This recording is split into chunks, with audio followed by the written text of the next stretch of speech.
Balita mula sa lalawigan sa bawat rehiyon ng ating bayan. Dito sa Ang Pilipinas Ngayon.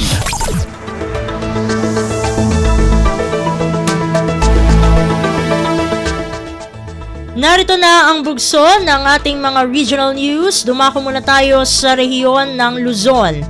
Kabuang bilang ng biktima ng paputok sa rehiyon 2 umabot sa 84 o tumaas ng 100%.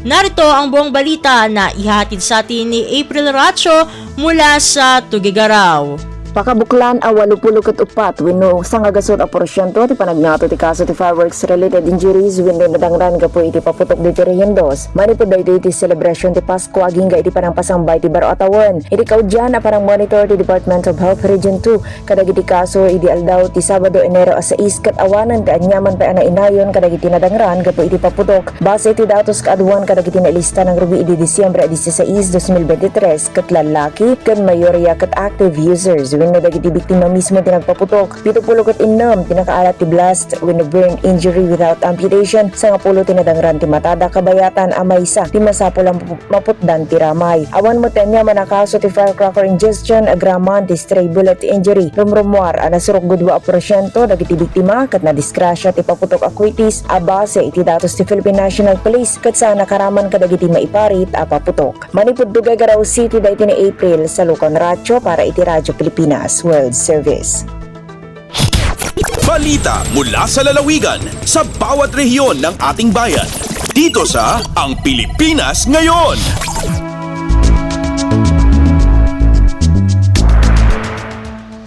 Inyong napakinggan ang ulat ni April Racho mula sa Tugigaraw. Dumako naman tayo sa Baguio City. PLGU Benguet nanguna sa local revenue generation sa buong Cordillera. Ang kabuang ulat, ihatid naman sa atin ni Jong Munar. Binigbig iti Bureau of Local Government Finance Cordillera iti probinsya ti Benguet rank number 1 iti local revenue generation iti entero rehiyon Cordillera. Ti Benguet ket nakawat ti Certificate of Achievements kalpasan na napili ti probinsya kasta performing province iti rehiyon iti sidong iti 2022 highest locally sourced revenues category. Iti probinsya ket nakakolekta ti agdagop 586,051,434 pesos a locally sourced revenue collections. Kinuna ni Bureau of Local Government Finance Cordillera Regional Director Erwina Grace Morales analaing ti LGU Benguet iti local governance ken financial management. Kinidaw ni Director Morales ken ni Governor Melchor de Clas ken iti Provincial Treasury Office nga idadalwan ni Treasury Officer Imelda Macanes nga isustenir ti probinsya iti revenue generation effort program da para iti nasaysayat nga local governance ken public service. May palagip ti probinsya ket nabigbig a second top performing local government iti local revenue generation nationwide iti fiscal year 2020 to 2021 ken 7th placer iti fiscal year 2019 to 2020. Manipod iti Radyo Pilipinas Baguio, Jong Munar nang ipadamag para iti Radyo Pilipinas World Service. Balita mula sa lalawigan sa bawat rehiyon ng ating bayan. Dito sa Ang Pilipinas Ngayon.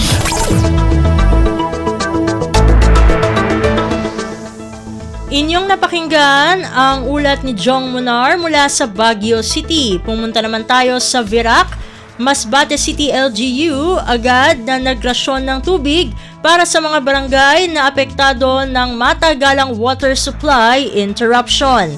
Ang detalye ng balita, ihahatid sa atin ni Jan Tatad. Tulos na nagrasyon ng tubig ang lokal na gobyerno nin Masbate City sa konsumidores na naapektaran kan water supply interruption poon kan Biyernes, Enero 5. Ining huring semana nin Disyembre kan nakalis na taon kan pinag-anunsyo nin Masbate Mobo Water District o MMWD ang schedule sa pag-implementar kan nasabing water supply interruption nin huli sa isa sa gibong interconnection kan bulk tank sa mayor na supply pipes tanganing mas mapahiwa subuot ang kapasidad kan sistema sagkod mas mairahay ang serbisyong itinatao sa konsumidores. Katakod kay ni bago pa man ang scheduled water interruption, nag-urulay na ang concerned team sa Masbate City mapadapit sa pagrasyon kan tubig para sa mga residente kan mga apektadong barangay sa syudad. Ang pagrasyon kan tubig sa mga konsumidores sa pinanginutan kan City Disaster Risk Reduction and Management Office kay Riba ang BFP Masbate City sagkod Chinese Chamber Fire Volunteers. Hali idigdi sa Radyo Pilipinas si Virac. Ini si John Tatad para sa Radyo Pilipinas World Service. Balita mula sa lalawigan sa bawat rehiyon ng ating bayan. Dito sa Ang Pilipinas Ngayon.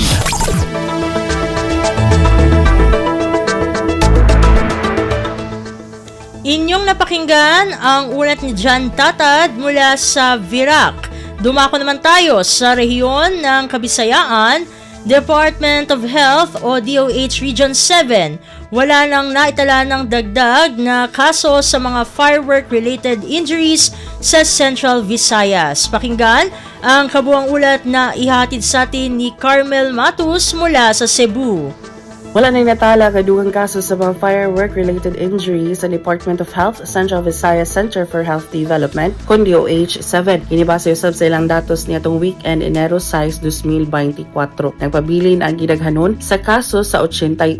Sa maong gidaghanon, 32 ang nasamdan sa kamot, 17 sa ulo, 16 sa mata, napulo sa bukton, 5 sa dughan, 3 sa batiis, ug tag-usa sa tiil, batang ug liog. Hinuon gipahimugatan sa DOH-7 nga ang maong mga kaso mas ubos ko ni tani sa susamang period sa nakalabang tuig nga nakatala og 80 pa lang sa unang adlaw sa Enero. Kini si Carmel Matus para sa Radyo Pilipinas World Service.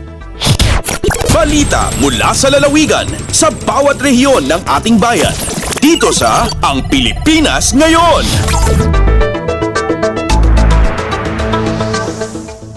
Inyong napakinggan ang ulat ni Carmel Matus mula sa Cebu. Pumunta naman tayo sa Iloilo, Department of Public Works and Highways o DPWH Region 6, may napili ng contractor sa nakatakdang repair ng depektibong ungka flyover sa Iloilo. Ang detalye ng balita, ihatid naman sa atin ni Jenel Baclay.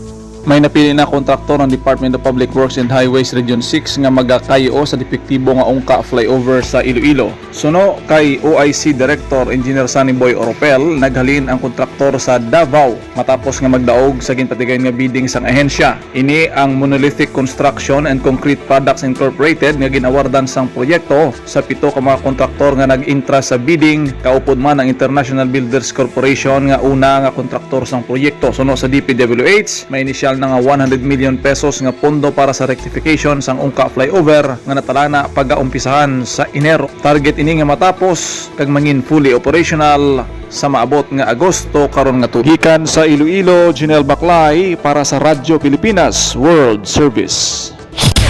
Balita mula sa lalawigan sa bawat rehiyon ng ating bayan. Dito sa Ang Pilipinas Ngayon.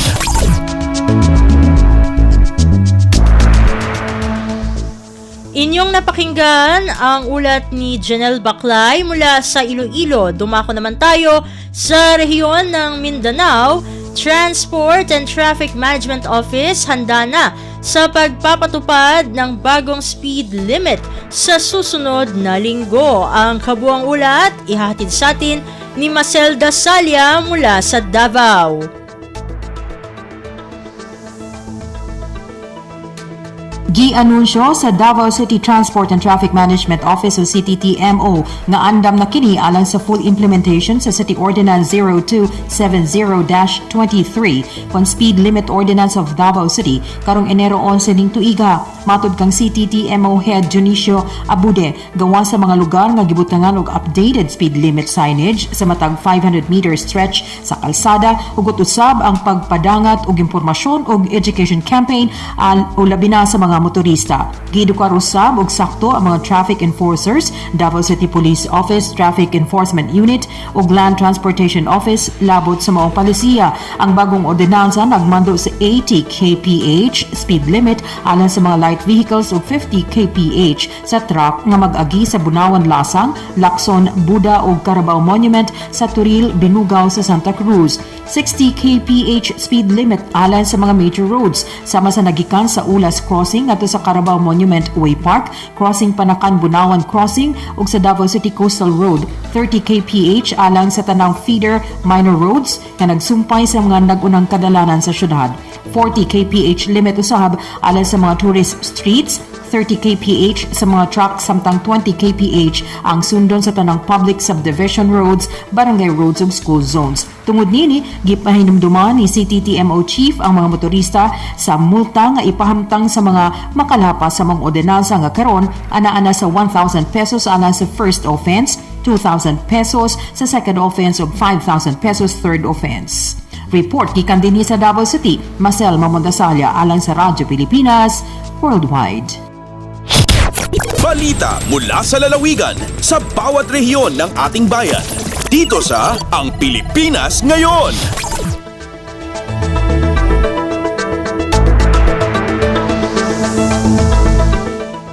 Inyong napakinggan ang ulat ni Marcel Dasalya mula sa Davao. Pumunta naman tayo sa Marawi. Kalinisan Day sa Marawi nakalikom ng iba't ibang basura at suporta mula sa mga barangay at iba pang ahensya.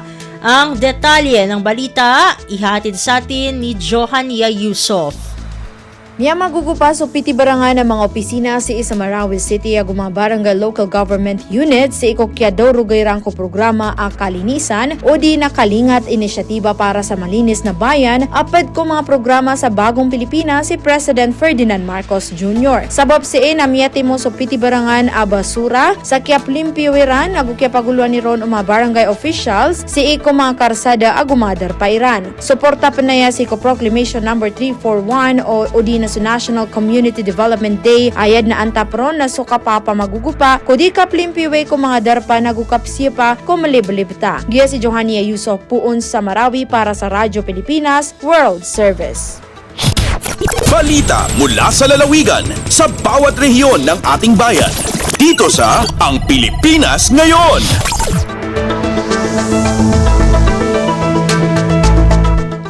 At inyong napakinggan ang ulat ni Johania Yusof mula sa Marawi. Dito na natatapos ang ating regional news.